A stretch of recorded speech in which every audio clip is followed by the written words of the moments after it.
ఈ మధ్య ఎక్కువగా స్ట్రక్ అవుతోంది. ఏ పని చేయలేకపోతున్నా. సార్కి ఇప్పుడు నువ్వే చూసావుగా, కురులలో పువ్వు అని సార్ ఏదో అన్నారు. నేను ఓల్డ్గా ఉందన్నాను. తర్వాత నేను కురులలో మరుమల్లివి అన్నాను, కొత్తగా ఉందన్నారు. సిరివెన్నెల సార్తో నన్ను మాట్లాడించగలవా? ఏ నమ్మవా?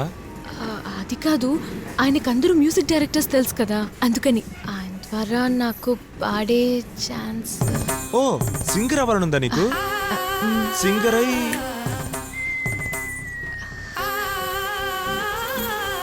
ఇప్పుడు నువ్వు సిరివెన్నెల గారితో మాట్లాడాలి, అంతేగా? మసాలా చాయ్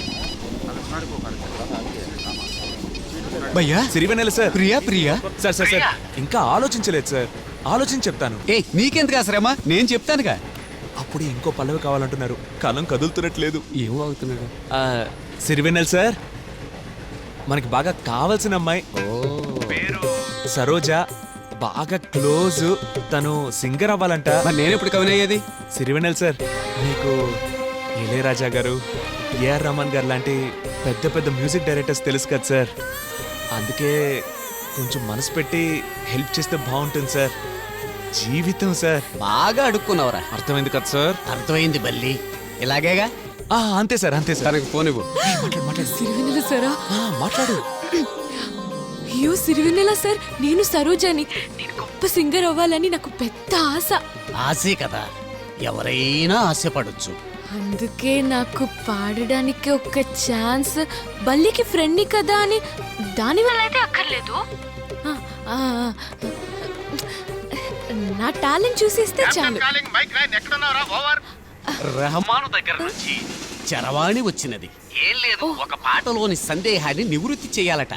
రేపు శుభోదయమున ఆయన చెంతనే ఉండేదును. సరోజ, నువ్వు ఒక పని చెయ్యమ్మా. బల్లి కూడానే ఉండి పాటలు పాడి వాట్సాప్ లో పంపించుము. నేను ఆయనకు వినిపించను. సార్, రెహమాన్ గారికి నా గురించి తప్పకుండా చెప్తారు కదా. అమ్మా సరోజ, నేను బల్లి కోసం ఏమైనా చేస్తానమ్మా. ఎందుకంటే నేను స్నేహానికి ప్రాణం ఇస్తా. ఫోన్ ఒక్కసారి బల్లికి ఇయ్యమ్మా. సిరివెన్నెల సార్ది కొంచెం ఏన్నారు వాయిస్.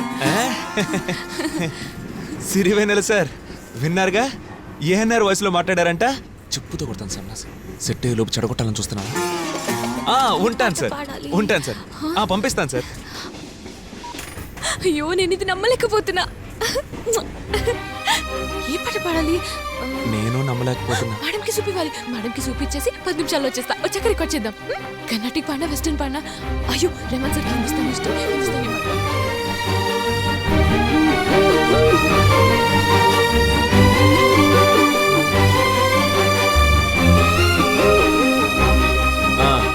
ఈ చోటు నీకు ఓకేనా? ఓకే. పాడు.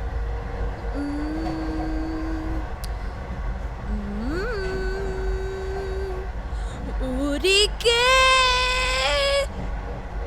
చిలక వేచి ఉంటాను కలవరకు. చాలు. నువ్వు పాడేది నీకు వినపడుతోందా? నాకు బాగానే వినపడుతోంది. నీకు వినపడట్లేదా? చెవి కొంచెం ప్రాబ్లమా? ఇంతవరకు లేదు.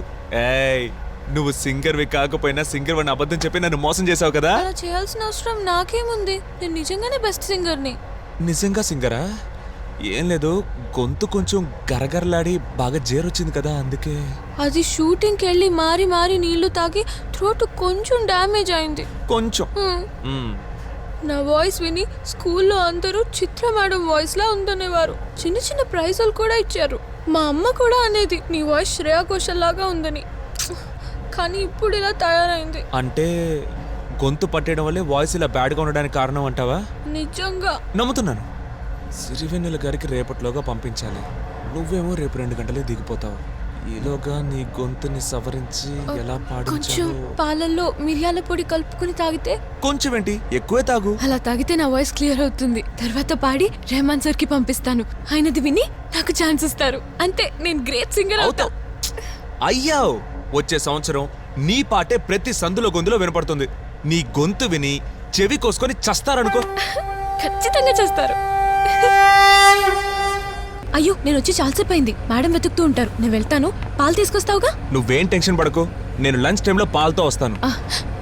మిరియాల పొడి మిక్స్ చేసే. థ్యాంక్స్. నేను కన్ఫర్మ్ గా సింగర్ అవుతానుగా? నువ్వు కన్ఫర్మ్ గా సింగర్ అవుతావు.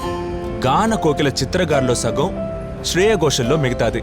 ఇకపై నీ పేరు చిత్రా ఘోషల్. చిత్ర